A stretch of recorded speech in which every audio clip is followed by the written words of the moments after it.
രാഹുൽ ഗാന്ധിയുടെ ഭാഗത്ത് നിന്ന് ഗൂഢമായിട്ടുള്ള പല നീക്കങ്ങളും നടക്കുകയാണ്. അദ്ദേഹത്തിന് എന്തിനാണ് നിരന്തരമായിട്ട് പല കാലങ്ങളിൽ US സന്ദർശിച്ചത് ബൈഡന്റെ കാലഘട്ടത്തിൽ എന്നൊരു ചർച്ച ഇപ്പോൾ ഉയർന്നു വരുന്നുണ്ട്.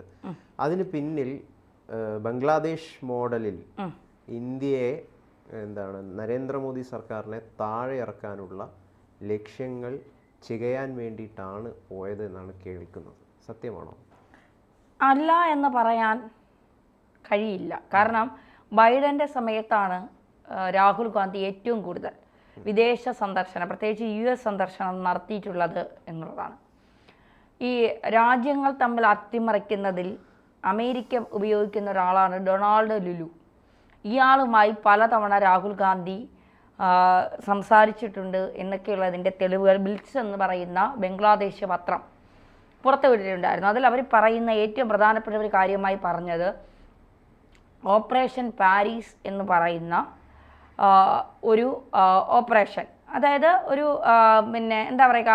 തെരഞ്ഞെടുപ്പ് അട്ടിമറി നടത്താൻ വേണ്ടി ലണ്ടനിൽ ഡൊണാൾഡ് ലുലു, ബൈഡൻ, ഡീപ് സ്റ്റേറ്റിലെ മറ്റ് കുറച്ചാളുകൾ,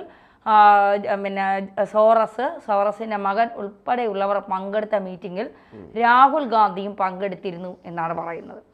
അത് ഓഗസ്റ്റിൽ ബംഗ്ലാദേശിൻ്റെ ഭരണം അട്ടിമറിക്കണം, ഡിസംബറിൽ ഇന്ത്യയുടെ ഭരണം അട്ടിമറിക്കണം. ബംഗ്ലാദേശിൽ അത്തരമൊരു നീക്കം അജിത് ഡോവൽ മണത്തറിഞ്ഞുകൊണ്ടാണ് അജിത് ഡോവൽ ഹസീനയോട് പറഞ്ഞത്, സൂക്ഷിക്കണം, എന്തെങ്കിലും പ്രശ്നമുണ്ടെങ്കിൽ ഞങ്ങളെ വിളിക്കണം, ഞങ്ങൾ രക്ഷപ്പെടുത്താൻ ഉണ്ടാകും എന്ന് ഉറപ്പ് നൽകിയത്. ഹസീനയ്ക്ക് പക്ഷേ അത് കൃത്യമായി മനസ്സിലാക്കാൻ കഴിയാത്തതാണ്. അവിടെ വിദ്യാർത്ഥികൾ അക്രമ കലാപം എന്ന രീതിയിൽ അട്ടിമറി ശ്രമങ്ങൾ നടത്തി ഹസീനയെ പുറത്താക്കിയത്. അതുപോലെ ഒരു നാടകമാണ് കർഷക സമരം എന്ന പേരിൽ ഇന്ത്യയിൽ അരങ്ങേറിയത്. ഇന്ത്യയിൽ അത് അരങ്ങേറിയ സമയത്ത് നരേന്ദ്രമോദി അമിത്ഷായും എന്താണ് ചെയ്തത്? കയ്യും കെട്ടി നോക്കിയിരുന്നു. നിങ്ങൾ കാണിച്ചോ, എത്ര വേണമെങ്കിലും കാണിച്ചോ. ഇത് എന്താണ്, എവിടെ നിന്ന് വരുന്ന പണിയാണ്, എന്തിനാണ് നിങ്ങളിത് കാണിക്കുന്നത്, ഞങ്ങൾക്ക് നന്നായിട്ട് അറിയാം. അതുകൊണ്ട് ഇത് കഴിയട്ടെ, എന്നിട്ട് ഞങ്ങൾ ഇതിൽ നിലപാട് സ്വീകരിക്കാം എന്ന് കൃത്യമായി പറഞ്ഞു. കർഷക സമരത്തിലൂടെ രാജ്യത്തെ അക്രമ രീതിയിലേക്ക് കൊണ്ടുപോയി രാജ്യത്തെ തകർക്കാം, അതുവഴി ഭരണം രാഹുൽ ഗാന്ധിയുടെ കൈകളിലേക്ക് എത്തിക്കാം എന്നായിരുന്നു ഈ ഓപ്പറേഷൻ പാരീസിൻ്റെ ഒരു തീരുമാനം എന്ന് പറയുന്നത്. പക്ഷേ ഇവിടെ ഭരിക്കുന്നത് ചാണക്യനായ അമിത്ഷായും അതിലും ബുദ്ധികേന്ദ്രമായ നരേന്ദ്രമോദിയുമാണെന്നുള്ളത് രാഹുൽ ഗാന്ധിയുടെ എപ്പോഴും മറന്നുപോയി. അവർ കൃത്യമായി ഇൻ്റലിജൻസ് റിപ്പോർട്ടെല്ലാം കൃത്യമായി കിട്ടുന്നുണ്ട്. അതനുസരിച്ച് അവർ മുന്നോട്ട് നീങ്ങി. ഇന്ത്യയുടെ സർക്കാരിനെ ഒന്ന് തൊടാൻ പോലും രാഹുൽ ഗാന്ധിക്ക് കഴിഞ്ഞില്ല എന്നുള്ളതാണ്. സത്യസന്ധമായി പറഞ്ഞാൽ ഇതിൽ കൃത്യമായ അന്വേഷണം നടത്തണം.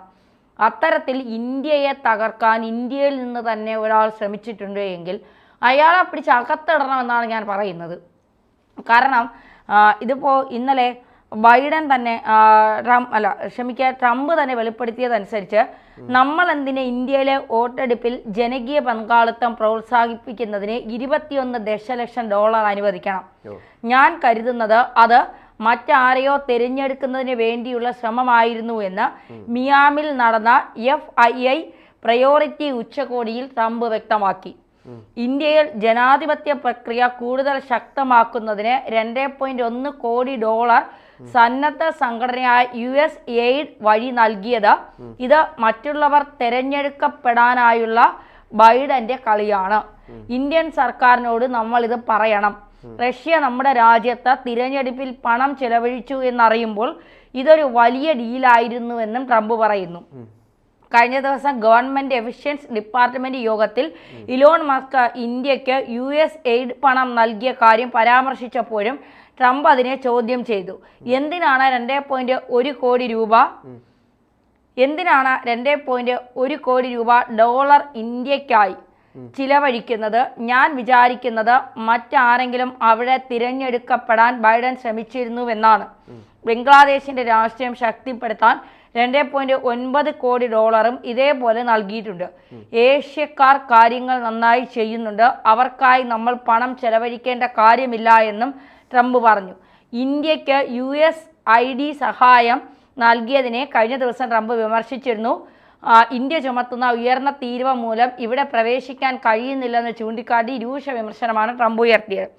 അതായത് ഇന്ത്യൻ സർക്കാരിനെ അട്ടിമറിക്കാൻ ബൈഡൻ സർക്കാർ ഇന്ത്യയിലേക്ക് $2.1 മില്യൺ ഇറക്കി എന്നാണ് പറയുന്നത്.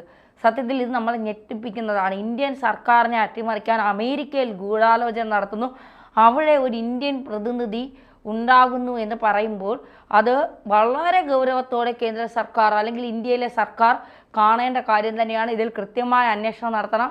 അത്തരത്തിൽ രാഹുൽ ഗാന്ധിയുടെ ഇടപെടൽ ഉണ്ടായിട്ടുണ്ട് എങ്കിൽ, കോൺഗ്രസിൻ്റെ ഇടപെടൽ ഉണ്ടായിട്ടുണ്ട് എങ്കിൽ അതിന് കൃത്യമായ തീരുമാനം അല്ലെങ്കിൽ കൃത്യമായ നടപടി രാഹുൽ ഗാന്ധിക്കെതിരെ ചുമത്തണമെന്ന് തന്നെയാണ് പറയേണ്ടത്, അല്ലേ? ശരിയാണ്. രാഹുൽ ഗാന്ധിയെ പപ്പുമോനൊന്നും വിളിക്കുന്നില്ല, രാഹുൽ ഗാന്ധി തന്നെ വിളിക്കാം. കാരണം അദ്ദേഹം ഒരു പ്രതിപക്ഷ നേതാവാണല്ലോ. അപ്പോൾ അദ്ദേഹത്തിന് അധികാരത്തിന് ദാഹിക്കുകയാണ് അദ്ദേഹം എന്നുള്ള കാര്യം നമുക്ക് അറിയാം. പക്ഷേ അധികാരത്തിൽ ഇരിക്കാനുള്ള എന്തെങ്കിലും മികവ് അദ്ദേഹത്തിന് ഉണ്ടോ എന്നുള്ളത് പ്രിയപ്പെട്ട രാഹുൽ ഗാന്ധി പ്രതിപക്ഷ നേതാവ് സ്വയം പരിശോധിക്കണമെന്നാണ് നമുക്ക് പറയാനുള്ളത്. കാരണം എന്തുകൊണ്ടാണെന്ന് വെച്ച് കഴിഞ്ഞാൽ രാജ്യ താല്പര്യത്തിന് വിരുദ്ധമായിട്ടുള്ള നിരവധിയായിട്ടുള്ള ചിന്താഗതികൾ കൊണ്ട് നടക്കുന്ന അർബൻ നക്സൽസ് ഒക്കെ ആയിട്ട് വലിയ രീതിയിൽ ചങ്ങാത്തം പുലർത്തുന്ന ഒരാളാണ് രാഹുൽ എന്ന റിപ്പോർട്ടുകൾ നേരത്തെ തന്നെ വലിയ രീതിയിൽ വ്യാപകമായിട്ട് പ്രചരിച്ചതാണ്. അത് പുറത്തു വന്നതാണ്. അതിൽ പല രീതിയിലുള്ള വസ്തുതകളുമുണ്ട്. അപ്പോൾ അത്തരത്തിലുള്ള ഒരാൾക്ക് എങ്ങനെ ഇന്ത്യ പോലുള്ളൊരു മഹാരാജ്യത്തെ, ആ രാജ്യത്തിൻ്റെ താല്പര്യത്തെ, ഐക്യത്തെ മുൻനിർത്തിക്കൊണ്ട് രാജ്യത്തിൻ്റെ ഭരണം കൊണ്ടുപോകാൻ വേണ്ടി സാധിക്കുമെന്നതാണല്ലോ പ്രധാനപ്പെട്ടിട്ടുള്ള ഒരു ആശങ്ക എന്ന് പറയുന്നത്. ആ ആശങ്ക നിലനിൽക്കുന്നത് കൊണ്ട് തന്നെ ഇവിടുത്തെ ബഹുഭൂരിപക്ഷം ജനങ്ങളും രാഹുലിനെ ഇഷ്ടപ്പെടുന്നില്ല എന്നുള്ളത് ഒരു യാഥാർത്ഥ്യമാണ്, ഒരു വലിയൊരു യാഥാർത്ഥ്യമാണ്. രാഹുൽ പ്രധാനമന്ത്രിയായിട്ടുണ്ടെങ്കിൽ ഞാൻ ആത്മഹത്യ ചെയ്യും എന്നടക്കം പറയുന്ന ഒരുപാട് ആളുകൾ നമ്മുടെ നാട്ടിലുണ്ട്. അത് പക്ഷേ അത്തരം പരാമർശങ്ങളെ നമ്മൾ നിസ്സാരമായിട്ട് കണ്ടുകൂടാ, അതൊരു വെറുതെ കളിയാക്കലുമായിട്ട് കണ്ടുകൂടാ. കാരണം രാഹുലിനൊക്കെ പ്രധാനമന്ത്രിയായിട്ട് സങ്കല്പിക്കാൻ കൂടി നമുക്ക് പറ്റുന്നൊരു കാര്യമാണോ രാഹുലൊക്കെ പ്രധാനമന്ത്രിയായി വരും എന്നുള്ള കാര്യം? കാരണം ഒരിക്കലും സാധിക്കില്ല. കാരണം അതിനുള്ള ഒരു ഇപ്പോൾ കോൺഗ്രസിൻ്റെ തന്നെ ഫോറിൻ പോളിസി എന്താണ് കോൺഗ്രസിൻ്റെ, അല്ലെങ്കിൽ കോൺഗ്രസിൻ്റെ നാഷണൽ സെക്യൂരിറ്റീനെ സംബന്ധിച്ചിട്ട്, അദ്ദേഹത്തിൻ്റെ സുരക്ഷയെ സംബന്ധിച്ചിട്ട് അവർക്കുള്ള സങ്കല്പം എന്താണ്? ഇത് രണ്ടും ഒരു ഭരണത്തിൽ വരാൻ വേണ്ടി ആഗ്രഹിക്കുന്ന കോൺഗ്രസ് വളരെ നിർണായകമായിട്ട് ശ്രദ്ധിക്കേണ്ട രണ്ട് ഘടകങ്ങളാണ്. ഒന്ന് ദേശീയ സുരക്ഷയുമായി ബന്ധപ്പെട്ടിട്ടും ഫോറിൻ പോളിസിയായി ബന്ധപ്പെട്ടിട്ട് എന്താണ് കോൺഗ്രസിൻ്റെ സങ്കല്പം? ഈ ഒരു സങ്കല്പവുമില്ല, ഒരു മണ്ണാങ്കട്ടിയുമില്ല അവർക്ക്. ഇങ്ങനെ ഒരു സംഭവം ഇല്ലാണ്ട് വെറുതെ അധികാരത്തിന് വേണ്ടി കുടുംബത്തിനെ നിലനിർത്തണമെന്ന മാത്രം താല്പര്യത്തോടു കൂടി പ്രവർത്തിക്കുന്ന നിരവധിയായിട്ടുള്ള ആളുകളുടെ ഒരു കൂട്ടമാണ് കോൺഗ്രസ്. തീർച്ചയായിട്ടും അത് തന്നെയാണ് ഇപ്പോൾ ഗൗതം പറയുന്നത് ഏറ്റവും ഗൗരവമുള്ള കാര്യം തന്നെയാണ്. കാരണം അധികാരം നിലനിർത്താൻ എന്ത് നാറിയ പണിക്കും ഇവർ തയ്യാറാകുമെന്നുള്ളതാണ്. ഇന്ത്യയിലെ ജനാധിപത്യപരമായി ഇന്ത്യയിലെ ജനങ്ങൾ തിരഞ്ഞെടുത്ത ഒരു സർക്കാരിനെ, അല്ലെങ്കിൽ കേന്ദ്രം ഭരിക്കുന്ന ഒരു സർക്കാരിനെ അട്ടിമറിക്കാൻ അമേരിക്കയിൽ പോയിരുന്ന് ഈ നാണം കെട്ട പരിപാടി നടത്താൻ രാഹുലിന് എങ്ങനെ തോന്നി എന്നുള്ളതാണ്. എന്തായാലും ഇതിൽ കൃത്യമായ അന്വേഷണം നടക്കട്ടെ. തീർച്ചയായിട്ടും.